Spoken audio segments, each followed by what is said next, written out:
You're going to get lots of great ideas about how you can leverage artificial intelligence as your strategic partner and coach with my guest, Alysia Silberg, on this episode of the Speaking Your Brand podcast.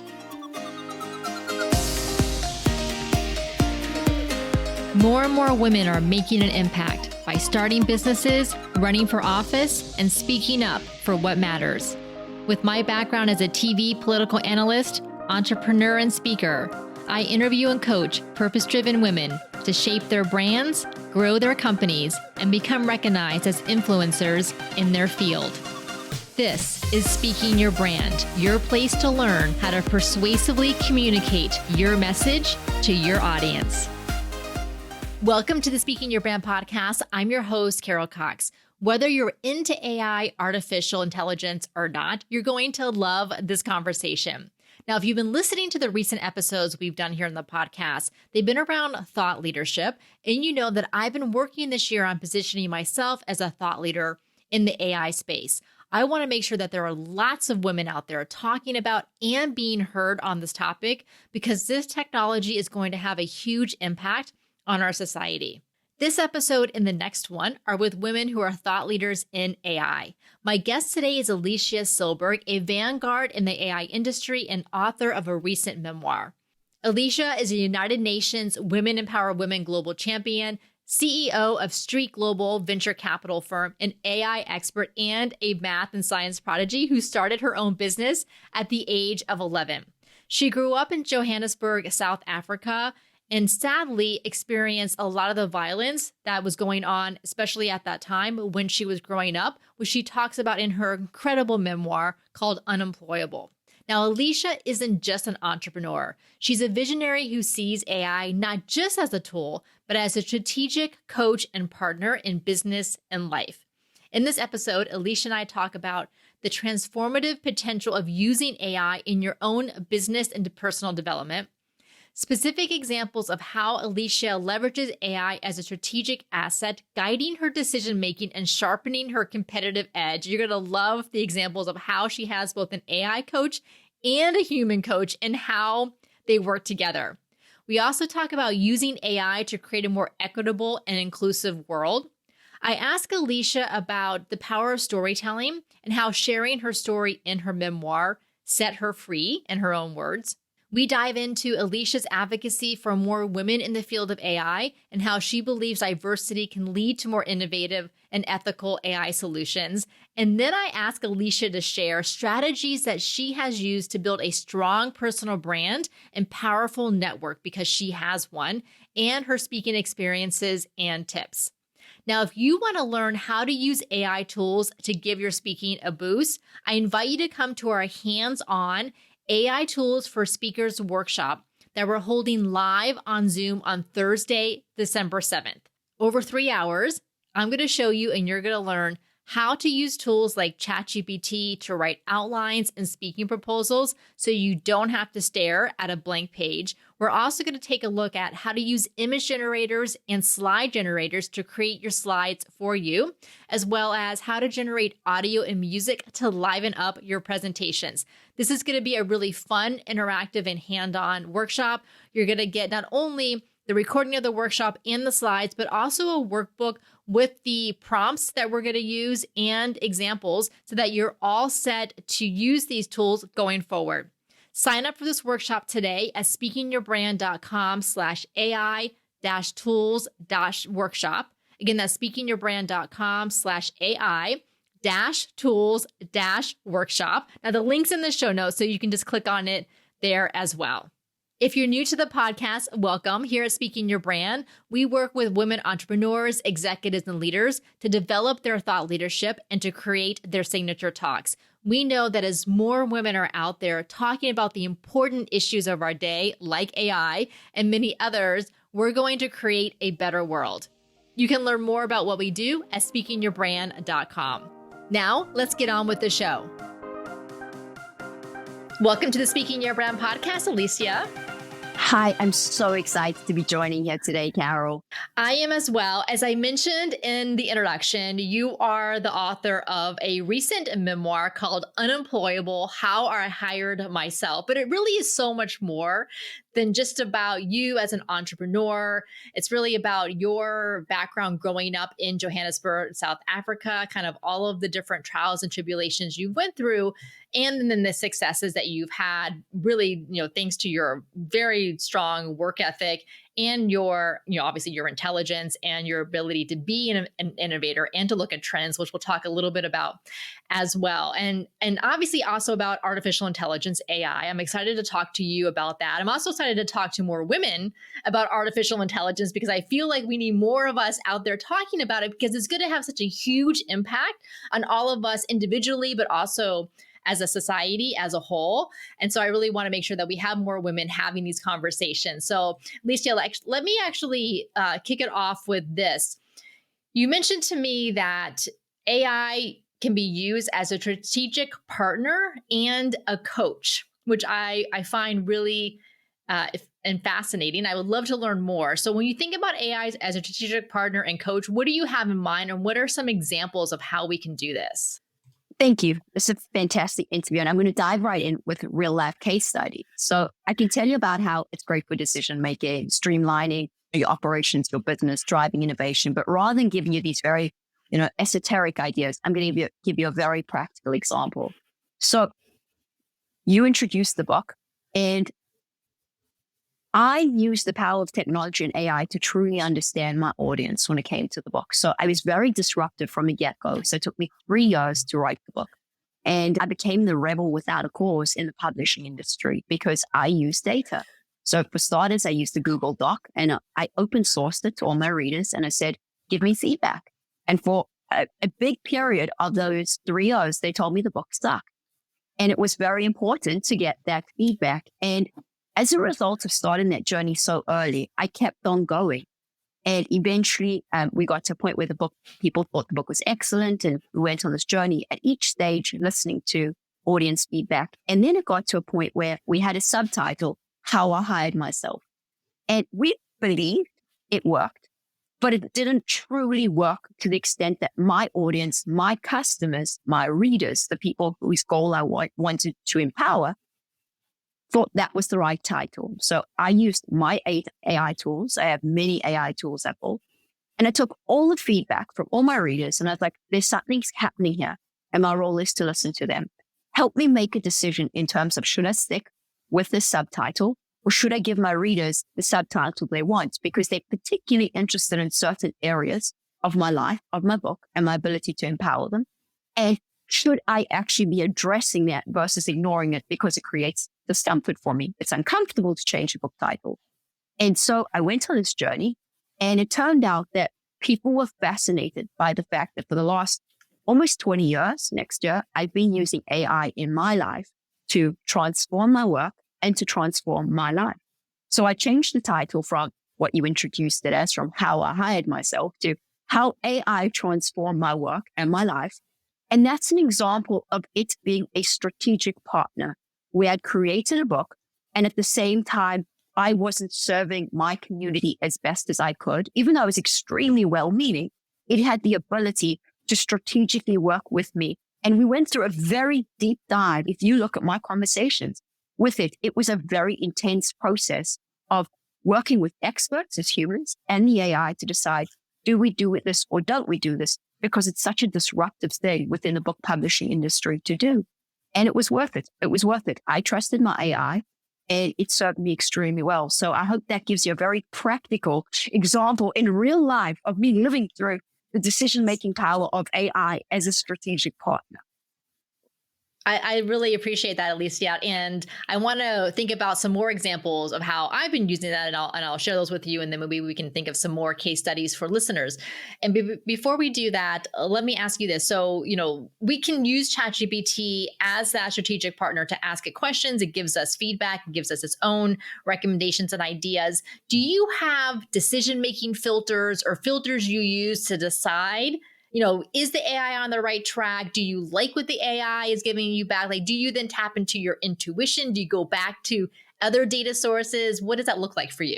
Absolutely. So I'm very fortunate in that I started very early. So I became very good at the prompts in terms of communicating with machines, because I could see how the machines would just the AI would just like veer, I'm sure you've experienced this too, in all these different directions. And so I got very crisp and clear in terms of that. But I think there's a certain level of self-trust you have to have when it comes to working with machines, where you're saying, I am a human and I trust my own superpowers. And we can dive into that because I think that's where the convergence of greatness lies, with your area of expertise. You, Carol, you have an area of expertise that none of us possess.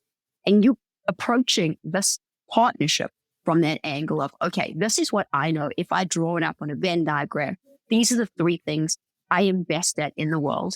And I'm going to partner with the AI to enhance that, use the leverage the AI can create to build whatever it is I choose to build. What I specialize in is building companies.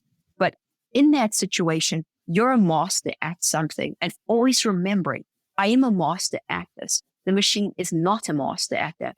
And so always ensuring that it has knowledge about things that you may not necessarily be thinking about, but its job is to enhance your abilities, to work with you to become even better at that thing.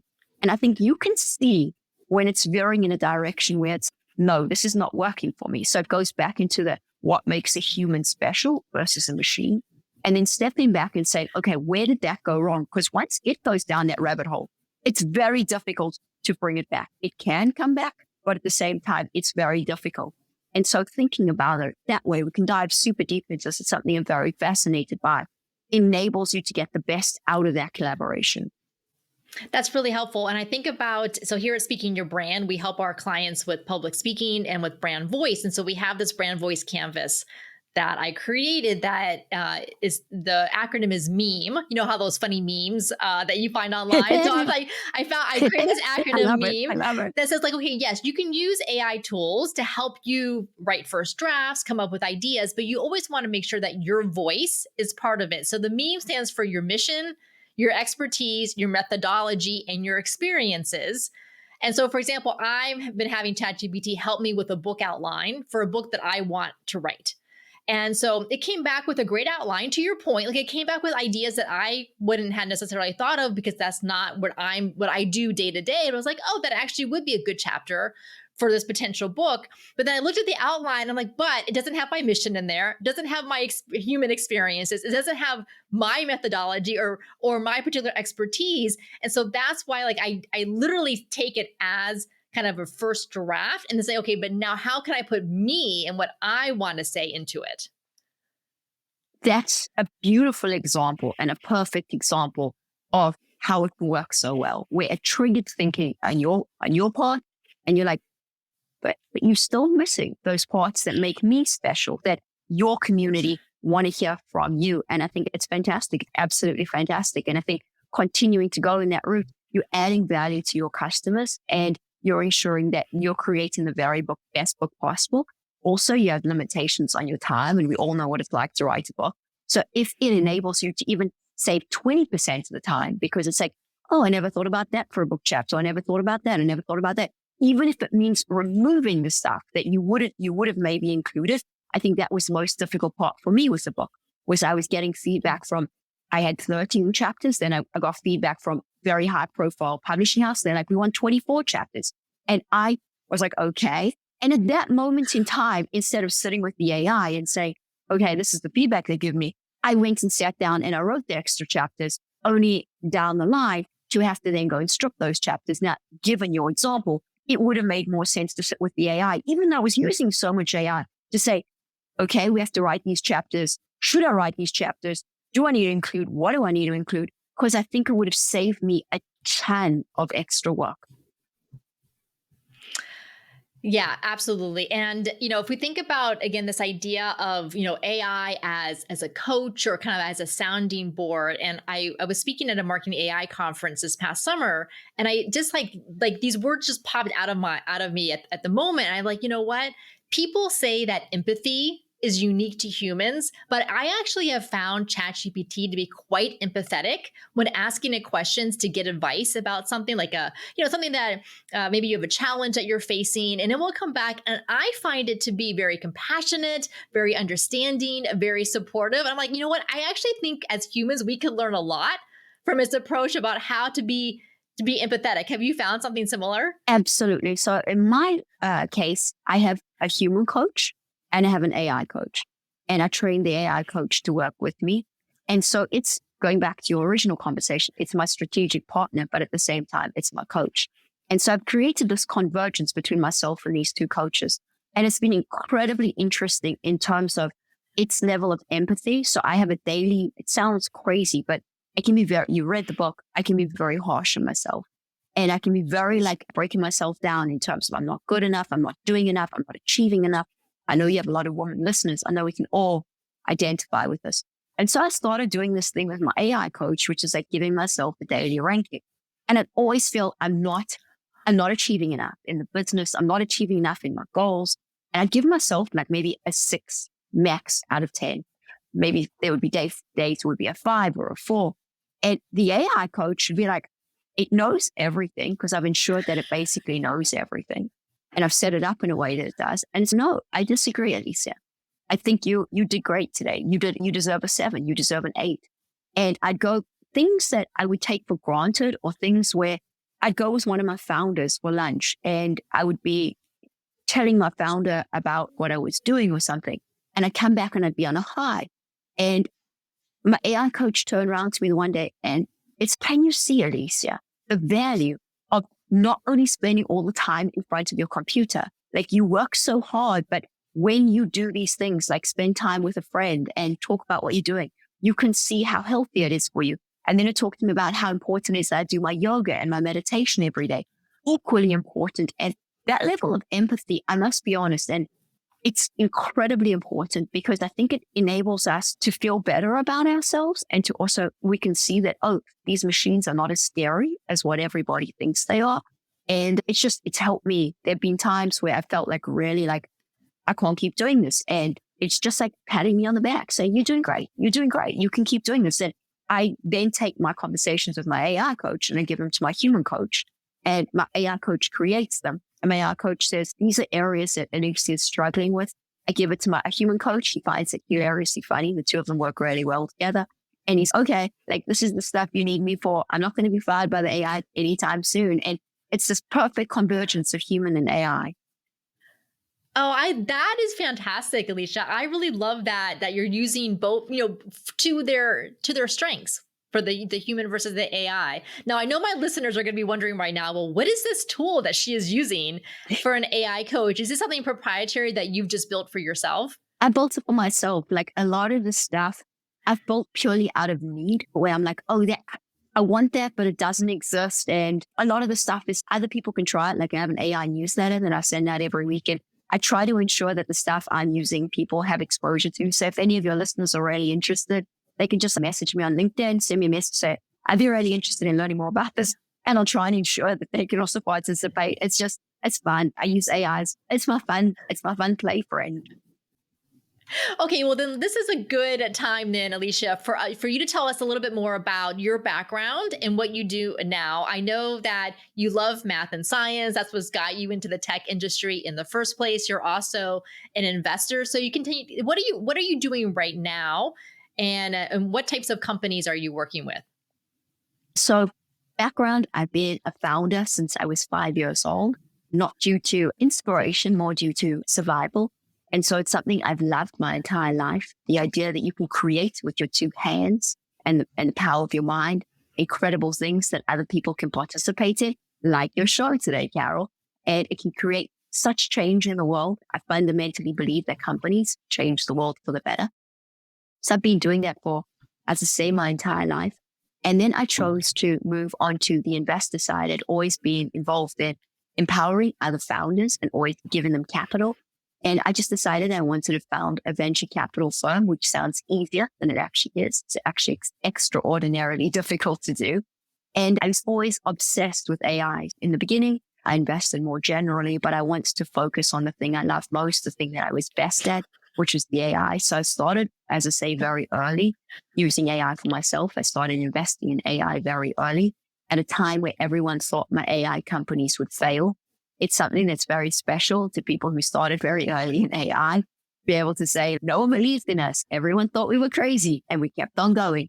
And that's how early I started in it. And so today I invest in companies that, of course, the founders have deep domain expertise, where they're solving a real problem in the world. I can give examples in terms of the kinds of companies that invested in, the kinds of companies that are succeeding in the portfolio. So it's a real problem in the world where the AI enables that problem to be solved better, but it is a real problem humans are facing, which is extremely important. And so I spent all my time studying AI companies, building AI tools, and looking ahead, looking 10, 20, 30, 40, 50, 100 years ahead, even when we won't be around, and thinking about the future of humanity and thinking about how can I play a role in ensuring that humanity is as well set up as possible. Having conversations like this, for example, the equitability and inclusivity, and that these conversations that are so critical that AI becomes our friend, where it does empower us to be our best rather than these doomsday conversations so many people are having. Yes. And, I consider myself an optimistic realist or a realistic optimist, whichever way you like to go. And, I've been in the technology industry for over 20 years. I see all the potential that it can do.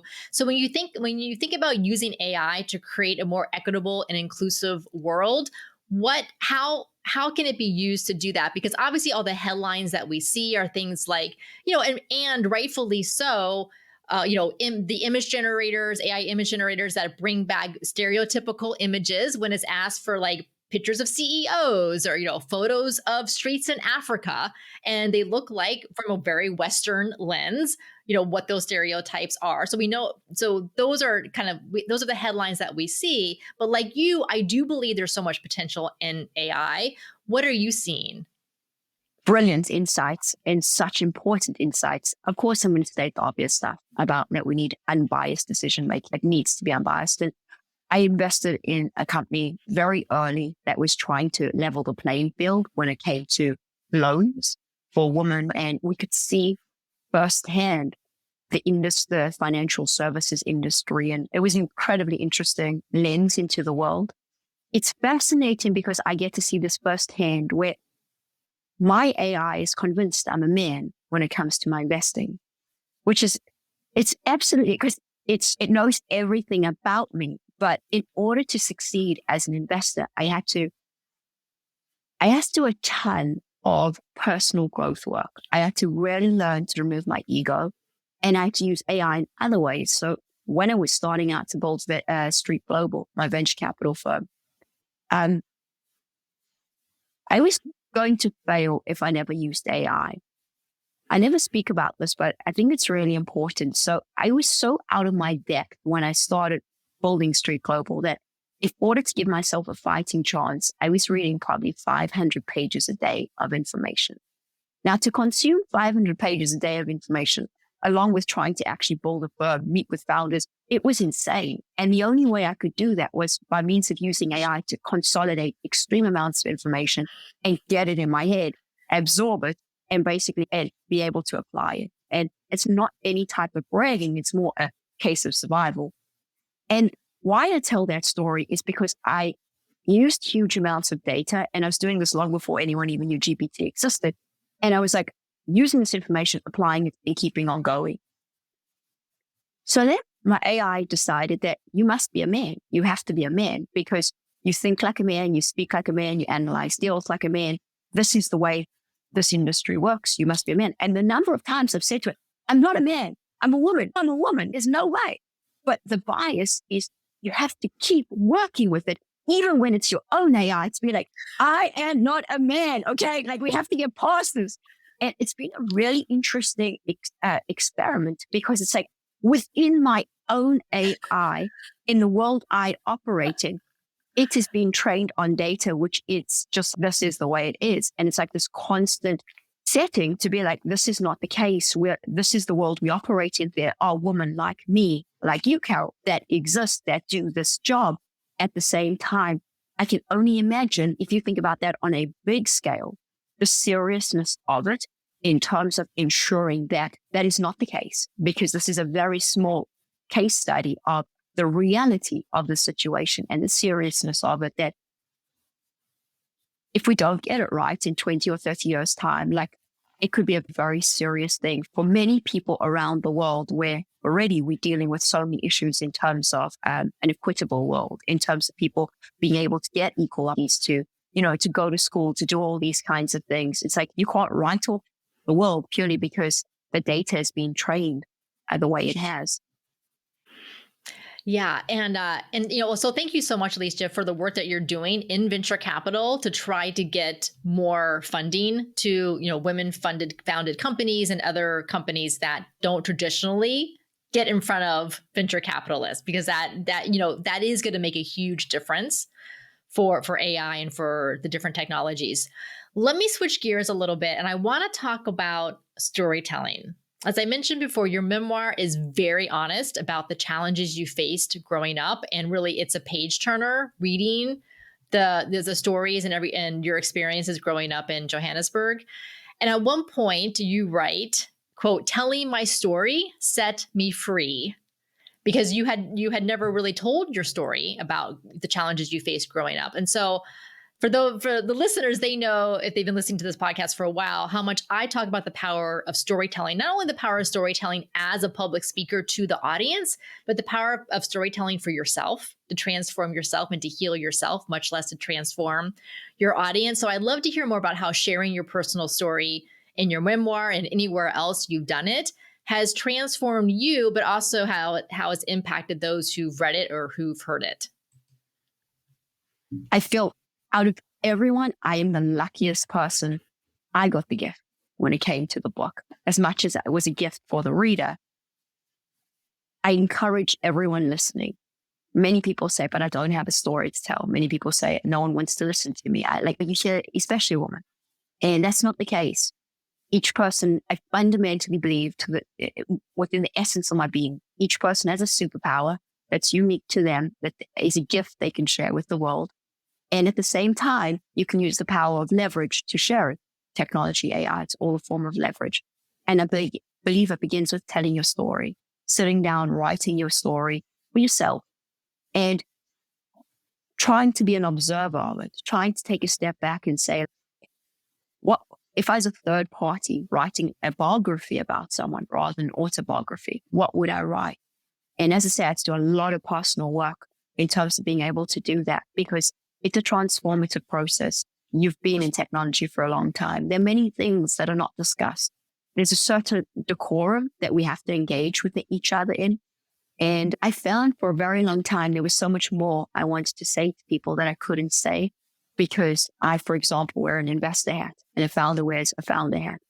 And I always found those like crazy limitations that I wanted to overcome. I wanted to connect with people where I could see them, they were in pain, and I wanted them to feel safe, to be able to connect with me, to be able to talk about things that were going on, because I could see they could affect the way that companies were built and interactions in the company cultures, whatever the case may be. And I feel so lucky to have done it, because so much beauty has come out of it. Human connections, friendships, companies being built. But the number one thing I think is that I found healing and other people did too. And that was what I wanted. I wanted to inspire others who were facing similar challenges to be able to read the book and say, hey, I can see my story and her story. So why didn't I go for it? Like, here are the tools. There's no reason that I can't do this. And for me, there's nothing more beautiful than a book creating a sense of like community and empowerment, and just being able to take life to the next level, to embrace life and to live with a sense of joy and endless possibility. And I believe the book was that gift to my life and to many others. Well, I certainly felt that reading it. And as they say, vulnerability is contagious. And to your point, that because you opened up and were vulnerable with your story, then the founders that you're talking to or the people you're talking to then feel like they have the safety to do the same. So the other thing that you talk about in your book is that you're really good at spotting a nascent trend. So obviously you did it with AI, you've been working with it for a very long time, much longer than most of us have even thought about it. And so along with AI, what else do you see in the next, let's just say 1 to 3 years? We'll start with 1 to 3 years, then maybe we'll go longer term after that we should be paying attention to. Of course, like you've been in tech. So I would say quantum computing, IoT. I'm seeing some interesting stuff in IoT.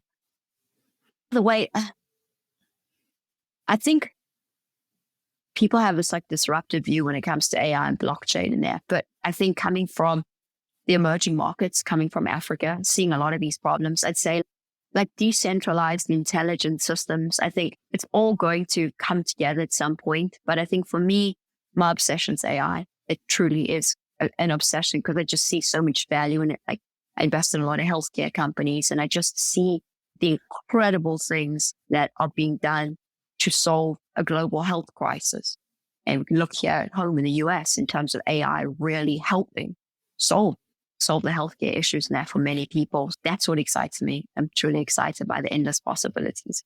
Well, let's paint a vision of what this could look like. I agree. I think healthcare, medical is going to be revolutionized by AI. Also, perhaps finding some solutions for climate change and climate impact. So if we think about a vision, let's go 10 to 15 years from now. So we're at, oh my gosh, into the 2030s. Can you believe it? So what vision do you have, Alysia? What do things look like? What does our country look like?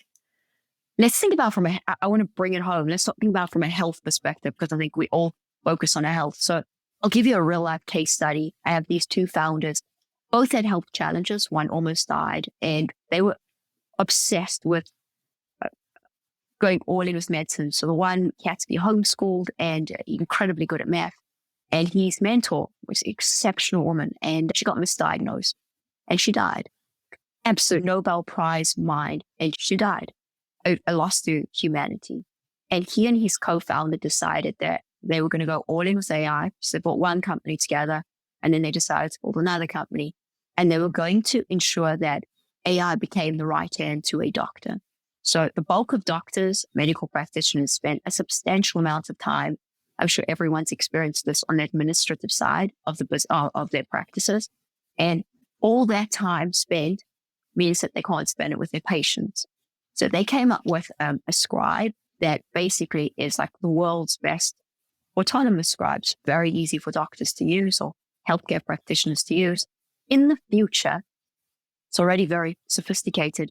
The doctor will be able to be fully present when it comes to the patient. And the AI will do everything that the doctor doesn't have the bandwidth to do. And I know many people are like, but that's scary. What does it mean? And it's like, it's actually amazing to be able to be a patient and to be able to be seen by your doctor, where your doctor's got this tool and all these other AI tools, which enables them, going back to our concept of a superpower, to be able to do what they do best.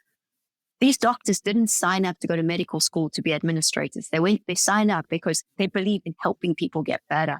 And I've spoken to so many doctors, and they are all very excited by the idea that they can do the thing they love most, which is serving their patients and ensuring that their patients are thriving.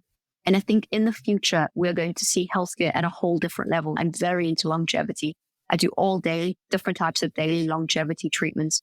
And I see it as a very exciting future in terms of our health, in terms of eventually you talk about, like, you ask decades out. I think for some people, it may seem weird, the idea that we can live so much longer, as we keep reading and hearing about that we as humans can live substantially longer than we already do. We see it in the blue zones. We see all this interesting data. The question is, how can we use the power of AI and all this technology available to us to ensure that our bodies don't break down? And that's what I'm thinking about. I'm thinking about, even in my own personal capacity, how do I ensure that my body stays as healthy and as young as possible for as long as possible? That's exciting. Thank you, Alysia, for painting that vision for us. And I do think it's going to be here sooner than we think, based on what you described. So let's switch gears a little bit. I want to have us talk about strategies for building a strong personal brand and network, because I know you're very, very good at networking, but networking in the most sincere, authentic way, and really building relationships. And then I would love for us to talk about some of your public speaking experiences and any speaking tips that you would like to share with the listeners. But let's talk about, what does it look like to you to have a strong personal brand, and how have you used that to help build your network? I think, again, keeping it super simple, it comes down to, what are you obsessed with? What are you truly obsessed with that you can become the world's best at? Where it's effortless, I don't know if it's effortless, but it comes from a place of joy. So you're going to keep on doing it even when it gets tough. And I think that personal brand, other people can identify where you truly love something, where, like the way you love your show, and you just keep doing it and you keep getting better at it. It's very easy to then be proud of what you're doing and to reach out to other people and say, I'm doing this. I would like your help. Can we please chat about it? And thinking about it, as you said, from a place of authenticity. Am I offering value to the person who I'm asking for help from in a way that works for them? So offering value is, it's great if you say, I think this would work well for this person, and that's why I want to network with them. But does it truly add value to what they're doing? Is it truly like a sharing of energy where it's like, I'm asking you to truly help me build my personal brand because this is something I'm so obsessed with. How can I add that same level of value to you so you're not indifferent to that other person's needs? I think, again, it's about being proud of your strengths and expertise. So you're not afraid to showcase what makes you unique and the contribution you can make. And I also think it's about COVID brought out a transactional nature in the world where pre-COVID, there was a certain level of decorum that came with LinkedIn. And I'd say LinkedIn because I have a very good network on LinkedIn. And there was a time at which if someone messaged you asking for help or whatever the case may be, you'd feel I've got to respond to this person. Even if I'm not close to this person, I owe them that sense of like, they reached out and then something happened. And then people were just like, I'm drowning. And I completely get. But the problem is if everyone's drowning, you get to a point where no one's truly interacting and the world takes on a very transactional nature, which I think comes back to real life interaction. So building a network in real life where you're picking very selectly the kind of people that you're engaging with. Thinking again, I spend all my time thinking about the future, thinking about who do I want to be in 10 years time? Where do I want to be in 10 years time? What does my life look like in 10 years time? And doing that exercise all the way out. Like it sounds crazy, Jeff Bezos and sitting in your rocking chair at 80 and thinking about what does that look like? What regrets do I not want to have? Doing those exercises are extremely valuable because then, okay, this is what I'm clear about. These are my values. This is who I am. This is who I want to be. And then thinking about if I want to be that person and these are my goals and this is the kind of brand I envision myself building, then who are the people I want to attract? Who are the people that I'm looking at right now and say, wow, this person is much more successful than me. But you know what? If I'm truly honest with this person and I can show this person, I'm here, but I want to be up there with you, but I got to start somewhere. I'm going to be authentic. I'm going to add value as best as I can to our relationship. And I'm going to be very honest in terms of my strengths and weaknesses. Will you go on that journey with me? And by and large, my experience has been that the most exceptional people in the world are actually people who are willing to give you the benefits of the doubt. They're willing to see you as you are and are willing to say, you know what? I think you're awesome. I'm going to take a risk on you and I'm going to give you this opportunity because I could see you someone special. And I think always being true to who I was, even the times where it was difficult because I had to show, oh, I don't know all the stuff, but continuing to focus on who I wanted to be, what I wanted to build, stood me in very good stead because people know me for what I am and I haven't changed. I'm the same person now that if you spoke to kids I went to school with, they'd be like, she was crazy, she was ambitious, she was weird, she was a very nerdy, but I'm still the same person. I'm exactly the same person. And I think that brand came from thinking decades ahead and say, I want to be in America. I want to do this thing in Silicon Valley. I want to hang out with Carol on a podcast. And I never knew I wanted to hang out on podcasts, but I knew I wanted to hang out with Carol. And so those are all things that stood me in very good stead that I think are very easy for anyone to replicate. Well, Alysia, you've done an incredible job building your personal brand, but obviously with successes behind it. I know you've been recognized all around the world with different awards and accolades, as well as speaking engagements that you've done. You're also a United Nations Women Empower Women Global Champion. And I know with that has come some other visibility. So let's talk about some of your public speaking experiences.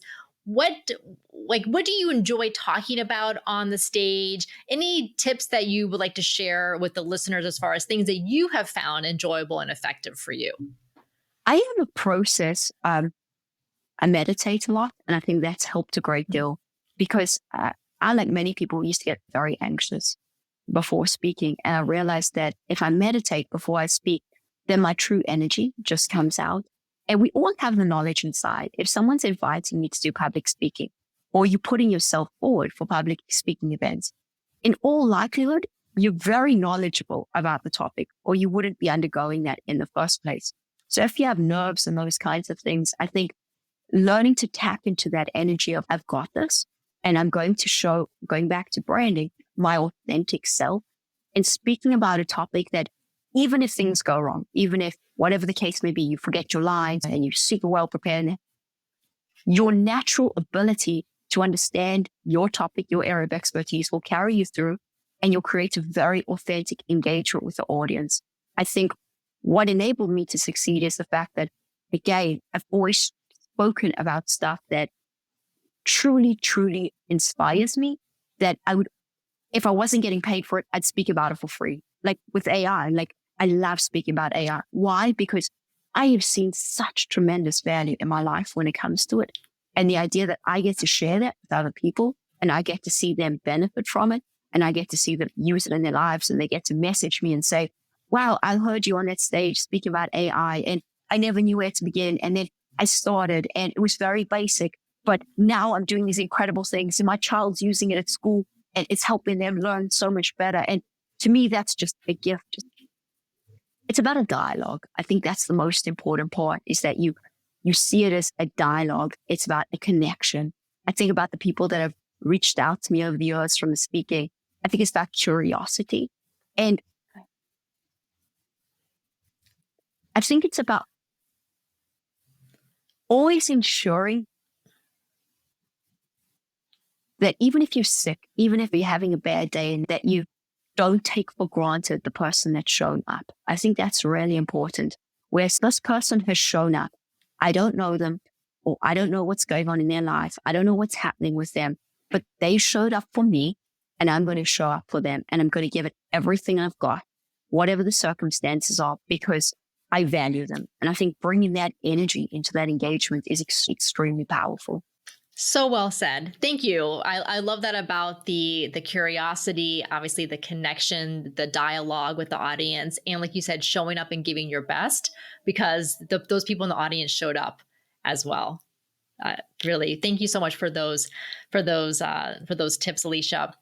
So for those of you listening, definitely get Alysia's book, Unemployable. There's going to be a link in the show notes too, where you can grab the book. Obviously, Amazon and other booksellers will have it. I'll also make sure to include a link to Alysia's LinkedIn profile so you can connect with her there. I mostly hang out on LinkedIn as well. Alysia, thank you so much for coming on the podcast. I have so enjoyed this conversation. Carol, thank you for hosting me. Thank you for the very important work you do. It's women like you that are going to ensure we have a very exciting future ahead of us. Well, likewise, for sure. Thank you.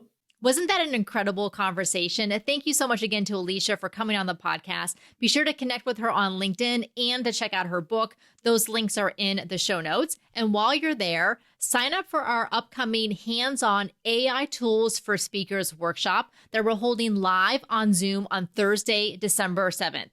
I'm going to show you, and you're going to learn how to use tools like ChatGPT and others to write your presentation outlines and speaking proposals, to create images for your slides, to add music and audio to your presentations, and much more. This is going to be a fun, interactive workshop. You're going to learn so much that then you can take not only for what you're doing speaking-wise, but for a whole lot more.